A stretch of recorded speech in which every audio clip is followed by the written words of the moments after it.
As a స్టూడెంట్గా మనకు ఒక గోల్స్ ఉంటాయి. Teacher, doctor, IAS, IPS, police, లేకపోతే సైంటిస్టు, ప్యూను, జడ్జి, ఏదో ఒకటి మనం కావాలనుకుంటాం, అవునా? సో ఎందుకు అదొక గోల్ లాగా పెట్టుకుంటాం, కానీ వాటికి శాలరీస్ ఎంత ఉంటాయి అనేది మనకు తెలుసా? తెలీదు. వాటి శాలరీస్ తెలుసుకుందాం ఇప్పుడు. So 8th pay commission proposed salaries అంటే ఇప్పుడు ఈ ఇయర్ పెట్టిన శాలరీస్ ఏంటిదంటే, టీచర్కి ఎంత శాలరీ పర్ మంత్? 85,000 శాలరీ టీచర్గా చేస్తే. గవర్నమెంట్ టీచర్కి ఎంత శాలరీ అమ్మా? 85,000 శాలరీ. నెక్స్ట్ డాక్టర్కి ఎంత శాలరీ? 1,30,000 శాలరీ. జడ్జికి ఎంత శాలరీ? 1,50,000 శాలరీ. సైంటిస్ట్కి ఎంత శాలరీ?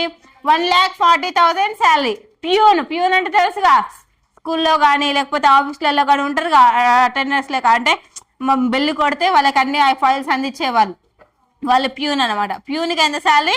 45,000. సో క్లర్క్కి ఎంత శాలరీ? 50,000. పోస్ట్ మ్యాన్కి ఎంత శాలరీ? 55,000. సబ్ ఇన్స్పెక్టర్ ఎస్ఐకి ఎంత శాలరీ?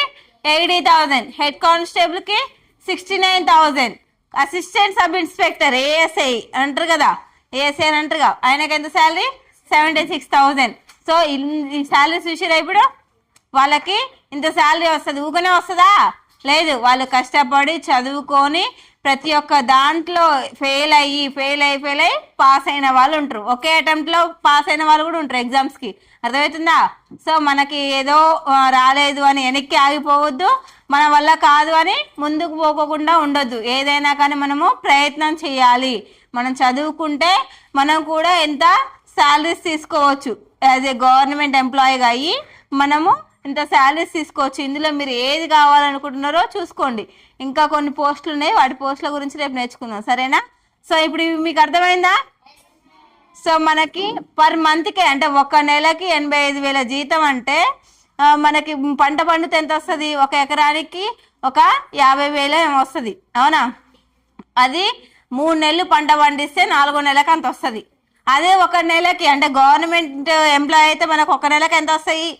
ఇంత శాలరీస్ వస్తాయి. అర్థమైందా? సో మంచిగా చదువుకోండి, ఓకేనా?